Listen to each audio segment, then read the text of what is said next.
I'm just fucking lit, man, I'm just fucking lit. Drink a bottle of this shit, man, bottle of this shit. I'm about to write a hit, man, yeah, she needs that shit. Better get her out real quick, man, get her out real quick. Are you the present or the future? Are you a drinker or a boozer? Are you a giver or a user? Are you a winner or a loser? Salut les gens, c'est Joe Bike. C'est parti pour la saison numéro 3 parce que c'est la troisième moto que je modifie, on va dire, sur YouTube. Donc pour ceux qui n'ont jamais vu de mes vidéos, tuto méca avec Joe Bike, c'est très simple. C'est juste un mec qui aime toucher un peu à tout, mais qui n'y connaît pas grand chose à la mécanique. Donc je vais vous montrer avec le minimum de coupures vidéo pour pas que ça dure des heures si jamais je galère, mais comment on fait des modifications très simplement, sans forcément aller en concession, payer de la main d'œuvre, etc. Il y a plein de choses qu'on peut faire sur une moto soi-même, tant que ça ne touche pas, on va dire, à la sécurité. Donc les freins et les choses comme ça, j'y touche pas trop. Mais là, c'est que de l'accessoire. Donc sur cet épisode, très simple, on va changer les clignots, les phares avant. Et puis c'est tout, hein, c'est déjà pas mal. On va voir si c'est une galère à faire sur la Tiger. Bon allez, trêve de bavardage, on va passer à la moto. C'est pour ça que vous avez regardé cette vidéo à la base. Et donc, c'est parti. Donc voilà, petit tour du propriétaire. Je vous présente ma nouvelle moto. Comme je vous ai dit, il y aura une nouvelle vidéo qui va sortir très prochainement où je vais vous expliquer pourquoi j'ai choisi cette moto, pourquoi j'ai vendu ma VR6. Et voilà, la voici, la Triumph Tiger 1200. Modèle 2012, le modèle route, ça se voit aux jantes. Vous voyez les jantes à bâton. Mais voilà, 137 chevaux, ça change des 47 chevaux, je vous le dis. Moi, croyez-moi, ça change. Un bicylindre, ça tire effectivement quand c'est bridé, c'est pas mal. Mais un 3 cylindres en full, 137 chevaux, je vous le rappelle, c'est juste une dinguerie. Voilà. Après, pour une moto de 2012, franchement, moi j'ai kiffé. Cardan, poignée chauffante, régulateur de vitesse, vous pouvez le voir ici. Je vous fais pas une vidéo de présentation hein, parce que là, on va aller très vite. Mais voilà, franchement, elle n'est pas dégueu pour une moto qui a presque 10 ans. Donc, je vous montrerai, hein, j'ai tout le pack voyage, etc. Mais là, ce qui est le plus important, c'est qu'on va regarder. Quand vous voyez cette gueule, elle est juste magnifique. Par contre, les clignots sont juste horribles. Voilà. Les rétros sont pas top non plus. Donc, ça aussi, ça va être changé. Ça va être changé parce que c'est du plastique. Vous voyez, c'est pas ouf. Et vu que je compte faire un petit peu de chemin, si jamais je tombe, ça va se casser direct. On va essayer de mettre des crash bars aussi dans une prochaine vidéo. Le pot qui est juste énorme, on va le changer aussi, je pense. Hop. Regardez-moi cette belle jante là. Magnifique. Super. Le feu arrière. Voilà. Les clignots arrière, on va les changer forcément. Possibilité de mettre une selle chauffante aussi sur cette bécane, mais bon, je ne voyais pas l'intérêt. Et selle réglable. Là, je suis en position basse parce que du coup, j'apprends un peu à la manier parce qu'elle fait quand même 260 kg cette bécane. Donc, je l'ai mis en position basse pour que les pieds soient tranquillement à terre. Mais sinon, ça va le faire. Et les gars, par contre, ah oui, j'allais oublier de vous dire, c'est peut-être, ouais, je pense, la dernière vidéo où vous allez la voir de cette couleur. Voilà, j'en dis pas plus, il va se passer des choses. Toutes les modifications sur cette bécane seront filmées. Donc, il n'y aura plus qu'à suivre les séries. Et maintenant, on va passer au changement des ampoules. Alors, j'ai déjà fait le changement de la veilleuse. Je vais vous montrer ça. Voilà, quand je l'allume. Voilà, donc la veilleuse est déjà à LED. Alors, j'ai pas fait un tuto parce que j'ai tellement pressé de la mettre que j'ai pas eu le temps de filmer. Mais c'est très simple. Je vous montre vite fait comment ça se passe. Vous voyez ici, vous avez des vis.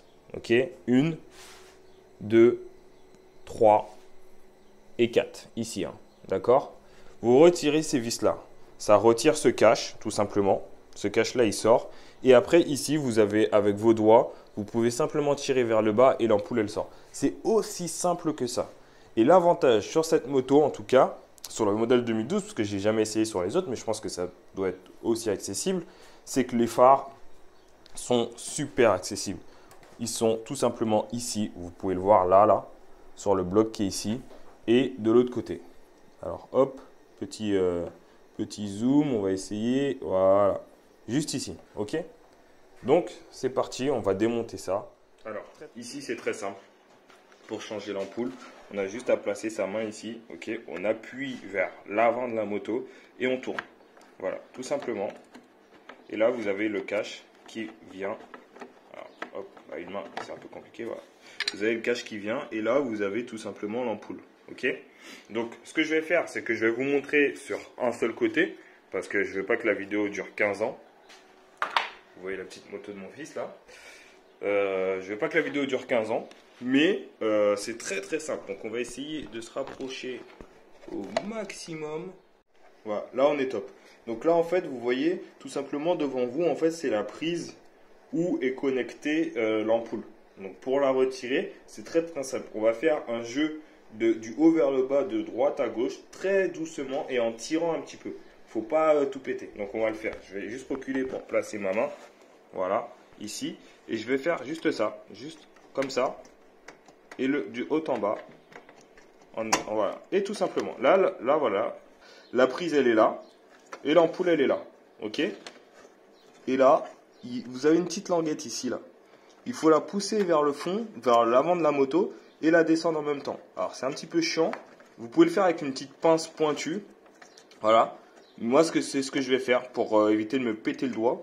Parce qu'il faut le faire ici et en haut. Donc voilà, moi je prends une petite pince comme ça, tout simplement. Ok. On attrape.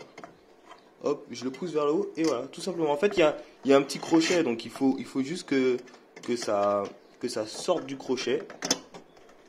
Sans le péter. Voilà. Et une fois que c'est fait, là vous voyez, les deux petits bouts métalliques sont sortis.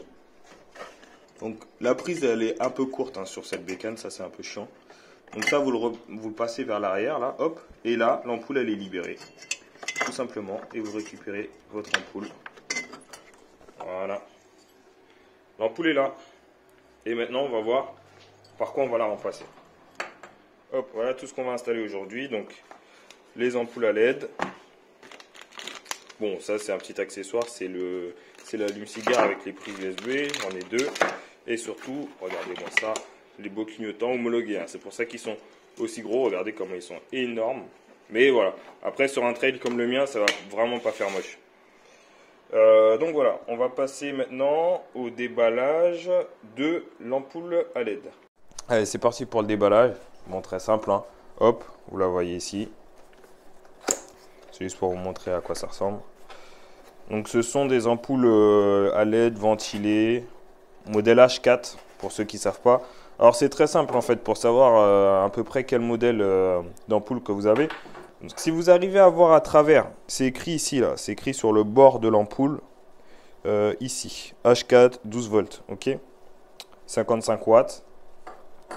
Donc on a l'impression qu'elles sont beaucoup plus balèzes. J'espère que je ne vais pas galérer à les monter. Parce que la partie la plus dure à monter, en fait, ça va être ça. Par rapport au, vous savez, au petit truc en fer là, que j'ai retiré avec la pince. Il va falloir le passer entre les deux. Mais après, en termes de taille, on est sur la même chose. Ok, même voire plus petite sur la mienne. Et en bas, au niveau du capuchon, ça ne devrait pas gêner. Le seul truc, c'est que la prise, en fait, elle est déportée. Donc, il va falloir qu'on arrive à la mettre et à pouvoir refermer le cache. Ça va être le truc, on va dire, le plus compliqué dans l'installation, avec la petite languette à remettre. Allez, c'est parti, on repasse sur la moto. Ici, donc, vous allez voir, ici, en fait, il y a des encoches. Et si vous regardez, en fait, c'est un Y à l'envers. Donc, en fait, pour le mettre, il faut que le plus gros soit vers le haut, tout simplement. Donc, on va essayer de faire ça, déjà, dans un premier temps, voir ce que ça donne. Juste à le placer. Ok. Donc là, il est en place. Ok, là, il est en place. Il va falloir mettre la languette ici, la languette ici. Et après, ça, je pense que je vais le caler à l'intérieur, parce qu'il va me gêner. Je vais le caler à l'intérieur du bloc optique et je vais le brancher. D'accord? Donc, ce que je vais faire, je ne pourrais pas vous le montrer parce que là, du coup, je vais un peu galérer avec mes mains. Mais ça, je vais retirer l'ampoule, tout simplement. Voilà. Hop. Je retire l'ampoule. Ça, je le mets bien à l'intérieur. Je le branche. Et après, je remets l'ampoule. A few moments later. Alors les gars, voici mon installation. Alors, je pensais que c'était beaucoup plus simple que ça, mais en fait, c'est un peu plus compliqué parce que ça, c'est assez gros. Donc, moi, je vous mettrai en description le modèle que j'ai acheté. Après, je ne sais pas si il existe des modèles un peu plus étroits. je pense que ça existe. Pour vous rappeler ce que j'ai fait, la prise qui est là, donc là c'est la prise d'origine, je l'ai tirée vers le bas parce qu'il y a un peu de jeu. Donc je l'ai tirée vers le bas pour qu'elle soit vraiment au fond, pour que ça ne me gêne pas. Parce qu'en fait, vous vous rappelez, elle était normalement juste à la place du ventilo de l'ampoule à LED. Donc je l'ai baissé vers le... Ce que j'ai fait, c'est que je l'ai d'abord branché l'ampoule à LED à ce câble-là. Ensuite, je l'ai fait descendre tout en bas puisque l'ampoule à LED a un peu de marge. Je vais vous montrer sur une ampoule que j'ai pas encore installée. Voilà. Donc hop, je la retire. Vous voyez ça, je l'ai baissé vers le bas de la moto avec le câble d'origine. Ensuite, après, j'ai placé l'ampoule. Donc l'ampoule est très simple à passer. Je vous ai montré le plus grand carré vers le haut. Et en fait, si vous voulez vous repérer encore mieux, il suffit de faire un Y inversé. Donc le Y vers le bas. Et du coup, vous la mettez et après l'ampoule, elle se place normal, sans problème. Vous voyez, il n'y a pas de jeu, c'est nickel. Après, la partie la plus compliquée, c'est pour remettre les petits crochets là. Je vais vous faire un petit hop, zoom. Voilà, pour remettre les petits crochets qui se situent ici et ici. Alors, il faut faire super gaffe parce qu'il y a le câble de l'ampoule, il faut la faire passer par-dessus, ok, pour que ça ne vienne pas serrer le câble. Ça, c'est assez simple. Et après, avec les mains, c'est vraiment compliqué. Sinon, il faudrait que vous retiriez carrément le bloc optique, mais le but, c'est de faire assez rapidement. Donc, moi, ce que j'ai fait, la petite pince. Ce qui est chiant avec cette moto, c'est que vous êtes obligé, on est obligé de démarrer. Donc, ce que je vais faire, c'est que je vais vous mettre une photo en plein écran pour vous montrer ce que ça donne là, à la moitié. Donc, avec une ampoule à LED et une ampoule normale.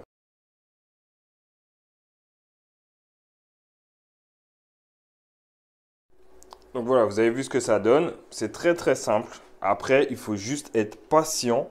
Ne pas s'énerver parce qu'après, sinon, on peut tout péter et là, c'est la galère. Ok. Franchement, quand vous regardez, pour ceux qui n'ont jamais eu d'ampoule à LED, ce que ça vaut sur la route, la nuit, moi qui habite pas loin de la forêt, c'est juste top. D'ailleurs, il y aura les anti-brouillards qui vont arriver dans pas très longtemps, j'espère. Donc voilà. Maintenant, on va passer de l'autre côté. Je ne vais pas vous filmer parce que c'est exactement la même chose à faire de l'autre côté. Il n'y a pas de changement ou quoi que ce soit. C'est les mêmes ampoules. Donc, je vous montre la photo une fois finie. Et maintenant, on va passer au clignotant. Donc, je vais vous expliquer, je pense de ce côté-là encore parce qu'il y a toujours plus de place de ce côté-là. Alors, donc j'ai fait passer le câble. Bon, là, je vais ranger. Là, c'est un peu dégueulasse. Mais le câble, il passe ici, là, dans le trou d'origine.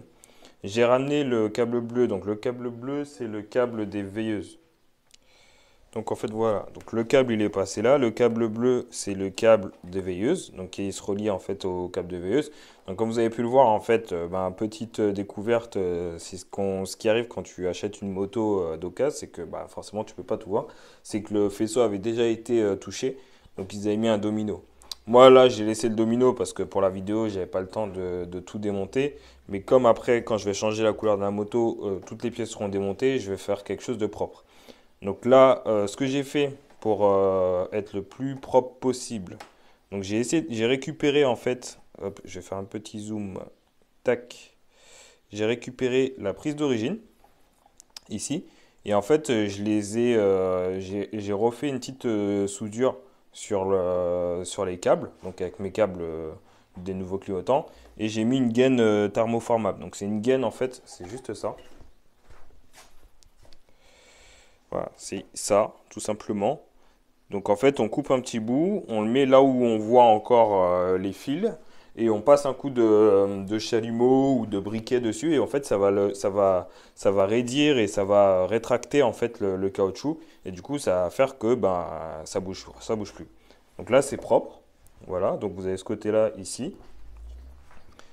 L'autre côté, c'est exactement pareil, sauf qu'il y a un peu moins de place. Mais voilà, il est ici, pareil, avec les gaines thermoformables que vous voyez là. Et c'est aussi simple que ça. Après, ce qui a été un peu plus compliqué, c'est toute la partie technique où il faut couper, il faut effiler, il faut souder la petite pointe pour que ça ne bouge pas. Ensuite, il faut mettre la gaine thermoformable. Une fois que c'est fait, moi j'ai préféré faire ça pour garder la prise d'origine parce que sinon on aurait pu couper complètement des deux côtés de la prise d'origine et les accrocher entre eux. Mais c'est pas propre, et deux, demain on la vend et voilà, la personne elle a au moins la prise d'origine. Donc là, je pense qu'on a fait le tour. Donc voilà, ça y est, les phares sont installés, les clignotants sont installés à l'avant en tout cas. Vous voyez ce que ça donne. C'est super stylé, je trouve. En fait, ils sont vraiment gros par rapport à l'origine. Ils sont quasiment pareils parce que c'est des clignotants homologués. Sauf que voilà, sur la Tiger, je trouve pas ça dégueulasse. Sur une plus petite bécane, ça aurait fait vraiment choquant. Donc j'aurais mis des trucs un peu plus fins. Mais là, sur la Tiger, c'est vraiment pas mal. Et je récupère la signature lumineuse qu'il y avait sur les Honda que je kiffais de ouf. C'est-à-dire ça. Là, quand je roulerai, ça sera nickel. Et du coup, je vous montre ce que ça fait avec le warning. Voilà. Je trouve que c'est pas mal. Donc c'est bien orange, hein. Je sais pas si vous voyez sur la vidéo, voilà, c'est orange. Et là, on va installer l'arrière. Et l'arrière sera rouge constant et jaune pour le clignotant. Là, on va passer à l'arrière maintenant. Donc l'arrière qui est ici. Hop. Voilà, on se rappelle des clignotants qui sont là. On va flouter la plaque. Les clignotants qui sont là. Donc quand je mets les warnings, voilà. Donc rappelez-vous bien de la signature lumineuse et je vais vous montrer ce que ça vaut. Donc là, ce qu'on va faire, c'est que, hop, je pense qu'il va falloir retirer la selle. Peut-être démonter le garde-boue, le support de plaque. J'ai en profité pour virer cette merde là. Et après, ça devrait le faire, je pense. Donc sur cette partie-là, on va partir sur le même principe que l'avant.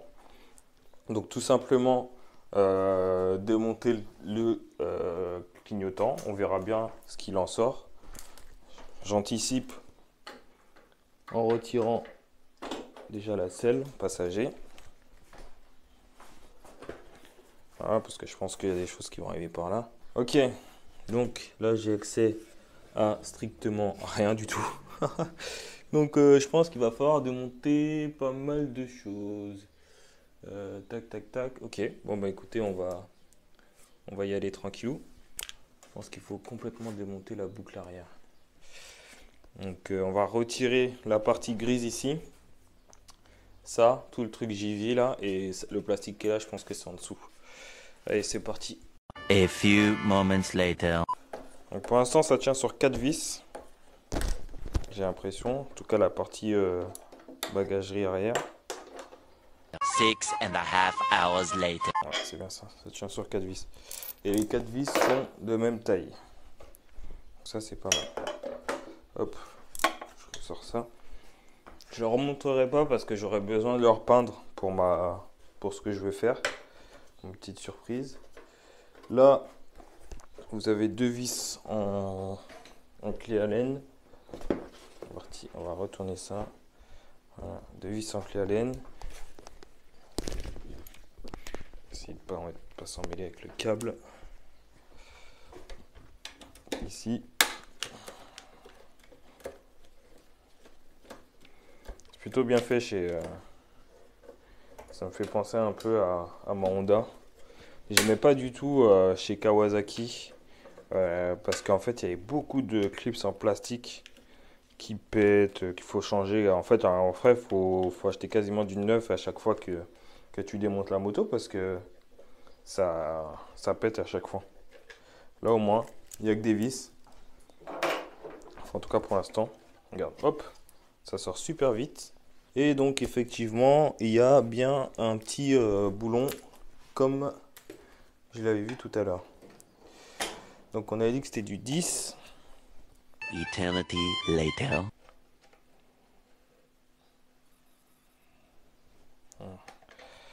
Donc voilà, tout simplement, comme pour l'instant la fixation en tout cas c'est comme à l'avant. Essayez de toujours repérer vos vis hein, parce que sinon après on est un peu dans la merde.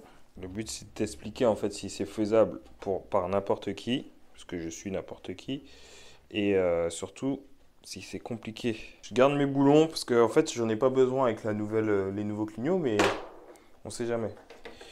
Donc là on va suivre le câble, donc très simple, oh, c'est génial parce qu'il est juste là.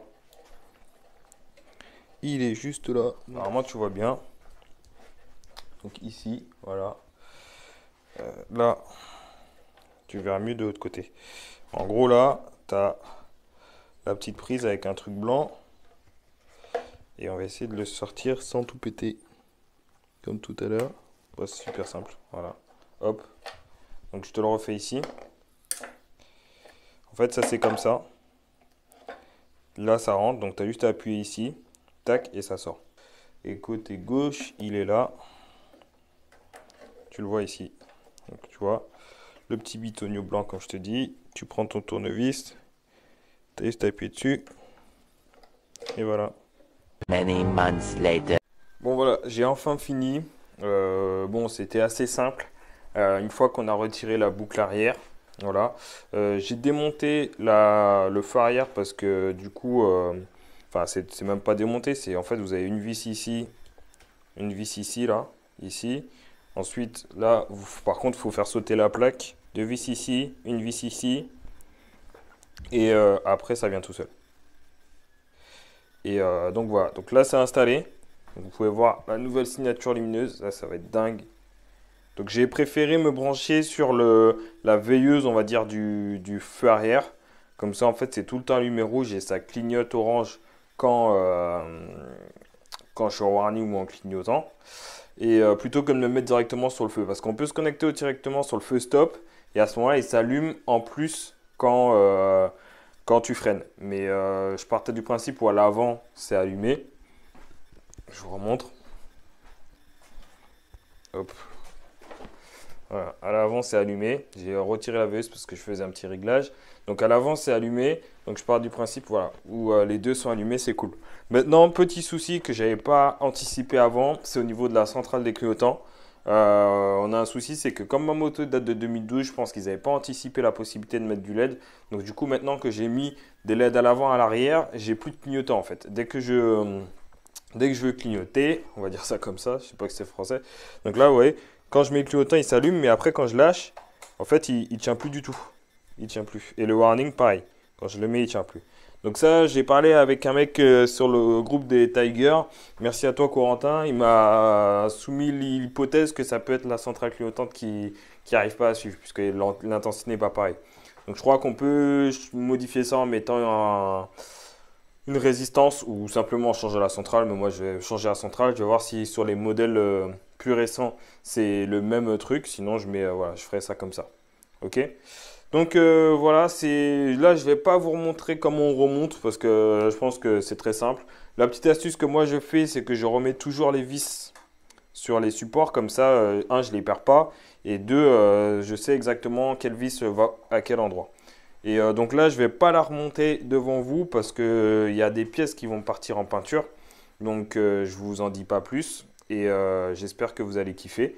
Mais là, voilà, vous savez maintenant si c'est compliqué ou pas. Il n'y a rien de compliqué hein, parce que en fait à ce niveau-là, c'est exactement comme pour l'avant, comme je vous ai montré. Petite gaine thermique, etc. Bon allez, salut les gens, j'espère que vous avez kiffé cette vidéo. C'était Joe Bike.